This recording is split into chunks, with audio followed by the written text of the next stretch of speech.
Hi friends, welcome to Kokis Cooking Channel. இன்னைக்கு நம்ம சேனல்ல ஒரு சூப்பரான கடாய் பன்னீர் ரொம்ப டேஸ்டியா எப்படி செய்யுதுன்னு பார்க்க போறோங்க. ரொம்ப ஈஸியா செஞ்சிடலாம். இப்போ இந்த ரெசிபி எப்படி செய்யுதுன்னு பார்க்கலாம். வாங்க வீடியோக்குள்ள போலாம். இப்போ பார்த்தீங்கன்னா ஃபர்ஸ்ட் நம்ம கடாய் பன்னீர் செய்யறதுக்கு நம்ம பன்னீர் வந்து கொஞ்சமா ரோஸ்ட் பண்ணி எடுத்துக்கலாம். நம்ம அப்படியும் சேர்க்கலாம் தப்பில்லை. நான் வந்து ரோஸ்ட் பண்ணி எடுத்துக்க போறேன். கொஞ்சமா சால்ட்டும் ஒரு 1/4 டீஸ்பூன் மிளகாய்த்தூள் போட்டு அதில் வந்து நம்ம பன்னீர் ஒவ்வொன்றா சேர்த்துட்டு நம்ம வந்து ரோஸ்ட் பண்ணி எடுத்துக்க போகிறோம். இப்போது சால்ட்டும் மிளகாய்த்தூளும் கொஞ்சமாக போட்டு நம்ம கலக்கி விட்டுடலாம்.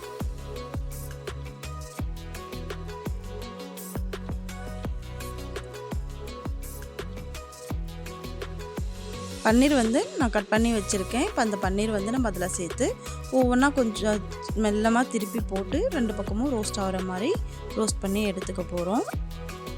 இந்த மாதிரி செய்யும்போது இன்னும் ரொம்பவே சாஃப்டாக சூப்பராக இருக்குங்க. பன்னீர் வந்து நம்ம டைரெக்டாக அப்படியே கூட சேர்க்கலாம், அதுவும் நல்லா டேஸ்ட்டாக தான் இருக்கும். நம்ம இந்த மாதிரி ரோஸ்ட் பண்ணி சேர்க்கும் போது இன்னும் சூப்பர் டேஸ்டியாக இருக்கும். கொஞ்சம் மிதமான தீயில இந்த மாதிரி ரோஸ்ட் பண்ணி எடுத்துக்கலாம். பாருங்கள், இந்த அளவுக்கு நான் ரோஸ்ட் பண்ணிக்கிட்டேன். இப்போ இது வேறு பிளேட்டில் மாற்றி வச்சிடலாம். இப்போ நெக்ஸ்ட்டு பார்த்தீங்கன்னா அதே பேன் வச்சுக்கலாம். நம்ம அந்த எண்ணெய் இருக்குது இல்லைங்களா, அதே எண்ணெயில் வந்து ஒரு பட்டை எடுத்திருக்கேன், 3 கிராம்பு, அப்புறமா ஒரு 1/4 டீஸ்பூன் மிளகு சேர்த்துருக்கேன். அது கூடவே ஒரு 1/4 டீஸ்பூன் சோம்பு, இதெல்லாமே சேர்த்து கொஞ்சம் கலக்கி விட்டுக்கலாம்.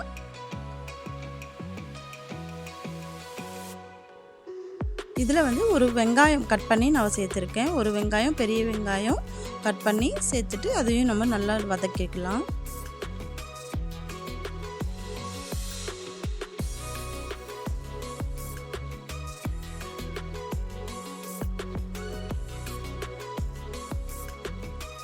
வெங்காயம் வதங்கிடுச்சு. இப்போ இந்த சமயத்தில் நம்ம வந்து ஒரு 1/4 டீஸ்பூன் அளவுக்கு இஞ்சி பூண்டு பேஸ்ட் ஆட் பண்ணிக்கிறேன்.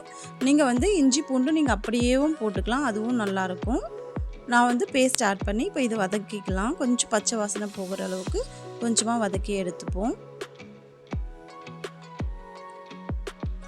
இப்போ பார்த்தீங்கன்னா 2 தக்காளி வந்து நான் பொடியாக கட் பண்ணி அதில் சேர்த்துருக்கேன்.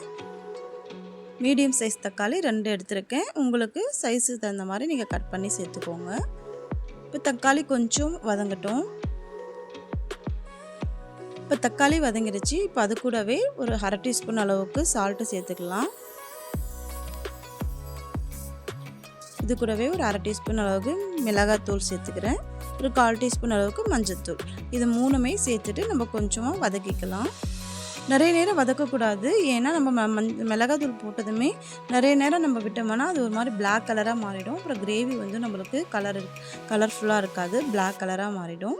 இப்போ லைட்டாக கொஞ்சம் ஒரு அந்த வாசனை போகிற அளவுக்கு நம்ம வதக்கிட்டு இதை ஆஃப் பண்ணிடலாம்.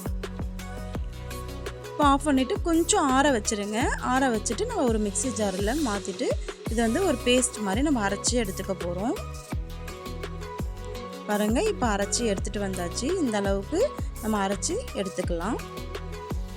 இப்போ நெக்ஸ்ட்டு பார்த்திங்கன்னா ஒரு பேன் வச்சுக்கலாம். அதில் வந்து ஒரு 3 ஸ்பூன் அளவுக்கு நான் எண்ணெய் சேர்த்துக்கிறேன்.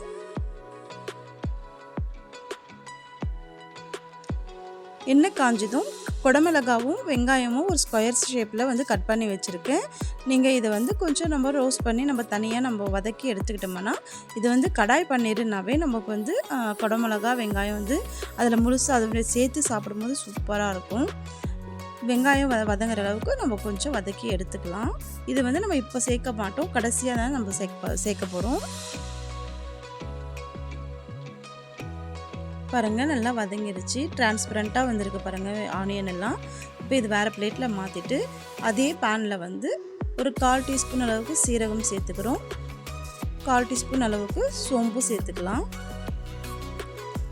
ஒரு பிரியாணி இலை சேர்த்துக்கிறேன். இது வந்து நீங்கள் வேணான்னா ஸ்கிப் பண்ணிக்கோங்க. அது கூடவே 2 வரமிளகாய். இப்போ இது 2 கொஞ்சம் வதக்கி விட்டுக்கலாம். இது வதங்கினதுமே நம்ம அரைச்சி வச்ச பேஸ்ட் வந்து நம்ம இதில் ஆட் பண்ண போகிறோம்.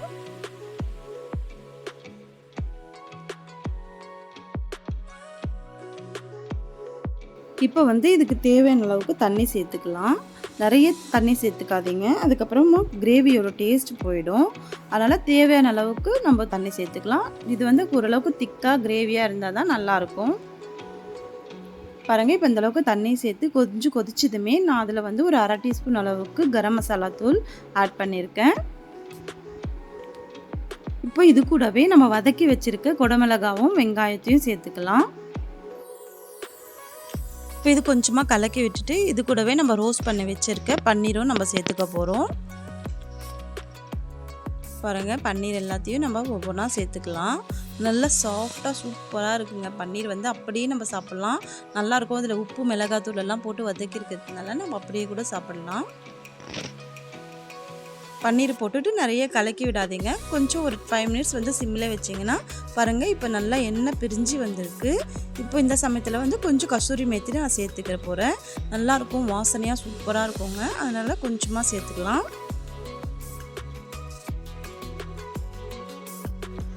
பாருங்கள், இப்போ இந்த சமயத்தில் கடைசியாக நம்ம கொஞ்சமாக கொத்தமல்லி தழை கட் பண்ணி போட்டு சேர்த்துட்டு நம்ம ஆஃப் பண்ணிட போகிறோம்.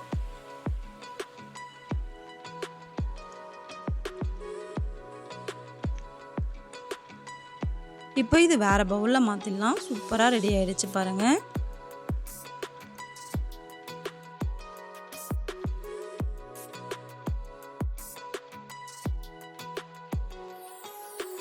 அவ்வளோதாங்க. பாருங்கள், சூப்பரான நம்ம கடாய் பன்னீர் ரெடி ஆகிடுச்சு. பார்க்கும்போதே பாருங்கள் சூப்பராக இருக்குது. ஒரு தாபா ஸ்டைலில், ஒரு ஹோட்டல் ஸ்டைலில் கடாய் பன்னீர் ரெடி ஆகிடுச்சு. இந்த ரெசிபி பிடிச்சிருந்தா லைக் பண்ணுங்கள், ஷேர் பண்ணுங்கள், மறக்காமல் என் சேனலுக்கு சப்ஸ்கிரைப் பண்ணிக்கோங்க. தேங்க்யூ.